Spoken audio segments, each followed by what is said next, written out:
ओम नमो भगवते रुद्राय। आप सभी शिव साधकों को प्रणाम और आप सभी का स्वागत करते हैं।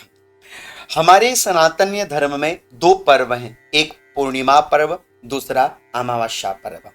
पूर्णिमा पर्व में हम देव पूजन करते हैं, किंतु अमावस्या पर्व में हम अपने पितरों को याद करते हैं। कितनी सुंदर संस्कृति है हमारी कि आप देवताओं का पूजन करते हो, अच्छी बात है। लेकिन जिन्होंने आपको जन्म दिया अब वो संसार में नहीं है, तो उनके लिए आपने एक स्पेसिफिक दिन बना के दिया, नाम है अमावस। जिस दिन आप विशेष रूपेण अपने पितरों के लिए पूजन और विशेष रूपेण अपने पितरों के लिए सद्धर्म, दान, पुण्य और तर्पण करते हैं। किंतु हमको यह जानना जरूरी होता है कि वैसे तो प्रत्येक अमावस्या पितरों के लिए बड़ी श्रेष्ठतम होती है, और अमायाम पितरो देवता, शास्त्र का कहना भी है कि पितरों का दिन ही अमावस्या का होता है। इस दिन सारे पितृ पृथ्वी पर आते हैं और अपने संतति के द्वारा दिए गए जल, अन्न इत्यादि का भोग करके आशीर्वाद देकर चले जाते हैं। किंतु सनातनी धर्म में तीन अमावस्या बड़ी श्रेष्ठ है, एक सोमवती, दूसरी भौमवती और तीसरी शनिश्चरी अमावस्या। अब इसमें से जो श्रेष्ठतम अमावस्या हमें प्राप्त हो रही है इस भाद्रपद कृष्ण पक्ष में, वह हो रही है 2 सितंबर को। अब 2 सितंबर को सोमवती अमावस्या है, और इसी दिन कुशोत्पाटनी अमावस्या भी रहती है, जिस दिन हम कुशा लेकर आते हैं और साल भर के लिए कुशा का व्यवस्था बनाकर रखते हैं। लेकिन यहाँ पर मेरा मूल जो विषय वस्तु है वह सोमवती अमावस्या है। हमें इस दिन क्या करना चाहिए विशेष अपने पितरों की प्रसन्नता के लिए? हम ज्यादा उलझेंगे नहीं, ज्यादा व्यर्थ के उपाय नहीं करेंगे, वही कार्य करेंगे जो शास्त्रोक्त हो और शास्त्र सिद्धांतों से जुड़े हुए हों। हमें सोमवती अमावस्या के दिन अपने पितरों की प्रसन्नता के लिए क्या क्या विशेष करना चाहिए ये मैं आपको बता रहा हूं, क्योंकि शंकर स्मृति में लिखा है कि अमावस्या तो सोमेन स्नानम दानम तथा श्राद्धम सर्वम तत्राक्षयम भवेत सोमवारेण संयुक्ता अमावास्या यदा भवेत तत्रा अनंत फलम श्राद्धम पितॄणाम दत्तम अक्षयम। शंकर स्मृति कहती हैं सोमवार की अमावस्या के दिन अर्थात सोमवती अमावस्या के दिन स्नान, दान और पितरों के प्रति श्राद्ध और पितरों का नाम धारण करना यह अक्षयकारी कहलाता है। अर्थात कि साल भर के समस्त अमावस्याओं का पुण्य, जो पुण्य फल होता है वह सोमवती अमावस्या के दिन प्राप्त हो जाता है। इसलिए इस दिन किया गया थोड़ा सा भी कार्य पितरों के लिए अक्षय हो जाता है और आपके लिए विशेष फलों को देने वाला हो जाता है। इसलिए आपने सोमवती अमावस्या के दिन विशेष कार्य करने हैं, जिससे मेरी महादेव की कृपा भी हो और पितरों की कृपा भी हो जाए। तो सोमवती अमावस्या के दिन क्या करेंगे? पहला काम, सुबह जल्दी उठेंगे, बाल्टी में जो स्नान की बाल्टी उसमें थोड़ा सा काला तिल डालकर स्नान कर लेंगे, अर्थात तिलोदक स्नान कर लेंगे।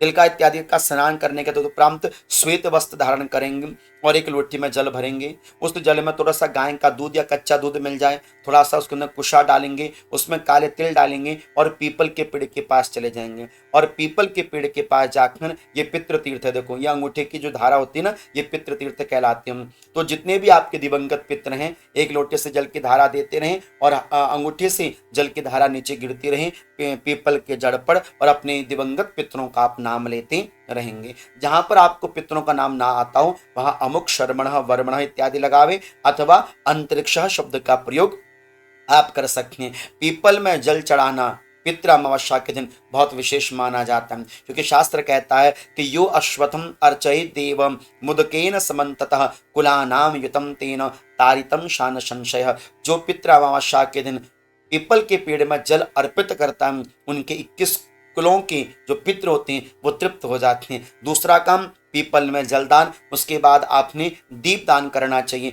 दक्षिणी की ओर मुख करके आपने पीपल के पेड़ के नीचे काले तिल, उसके ऊपर दिया, दिए के अंदर काले तिल और दीपक का मुख दक्षिण दिशा की ओर कर देना चाहिए। शास्त्र कहता है कि प्रांग मुखो उदंग मुखो दीपम देवागारे द्विजालयम कुर्याद याम्या पैत्री अदभि संकल्प्य सुस्थिरम। देवताओं के लिए पूर्व और उत्तर की ओर दीप दान किया जाता है, और पितरों के लिए पूजन का जो मुख होता है वो दक्षिण की ओर, और दीप का मुख भी दक्षिण की ओर करके आपको दीप दान करना चाहिए।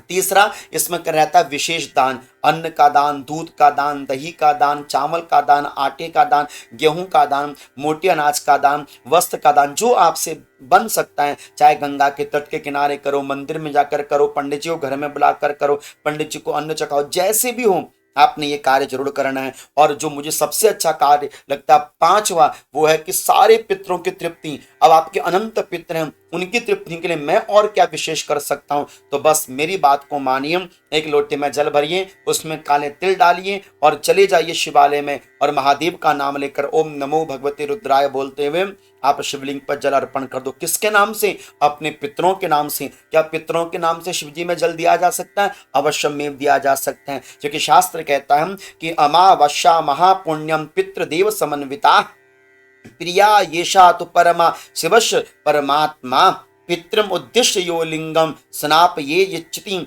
वारिणाम तृप्ता स्वर्गम प्रशायंतिम पितरो नरकादपि। उसके पितृ कभी नरक में नहीं गिरते। जो पुत्र प्रत्येक अमावस्या के दिन अपने पितरों के नाम से जल और काला तिल महादेव के शिवलिंग के ऊपर अर्पित करता है, क्या होगा? और उसके पितृ तृप्त हो जाते हैं। अच्छा बताइए कितनी बड़ी बात है। इसलिए पितरों को श्रद्धा प्रिय है, पितरों को जल प्रिय है, पितरों को काला तिल प्रिय है, और पितरों को तुलसी बहुत प्रिय है।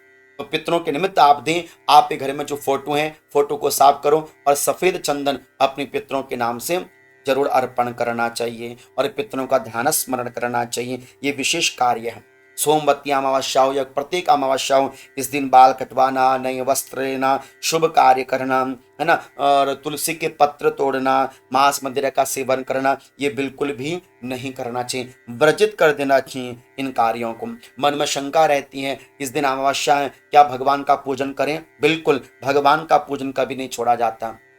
शास्त्र कहते हैं कि नित्यम देवार्चने हो में भगवान का पूजन नित्य किया जाता है, नित्य किया जाने वाला कार्य नहीं छोड़ा जाता है। इसलिए अमावस्या है, कोई बात नहीं, पितरों का पूजन करो, लेकिन देवताओं का पूजन आपने नहीं छोड़ना चाहिए। और विशेष मैं आपसे फिर से निवेदन यही करूंगा कि अमावस्या के दिन शरीर पर तेल का मर्दन नहीं करना चाहिए, ठीक है। और बस इतना ध्यान रखो कि इस दिन हो सके तो जल और काला तिल शिव जी के ऊपर जरूर चढ़ा दो। आपके सोमवती अमावस्या भगवान शिव से जुड़ी अमावस्या है, इसलिए भगवान शिव के ऊपर पितरों के निमित्त अवश्यमेव जलदान आप कीजिएगा। पितरों का आशीर्वाद आपके पर, परिवार के पर, बच्चों के पर बना रहे। आप सभी को वंदन, आप सभी को प्रणाम। ओम नमो भगवते रुद्राय।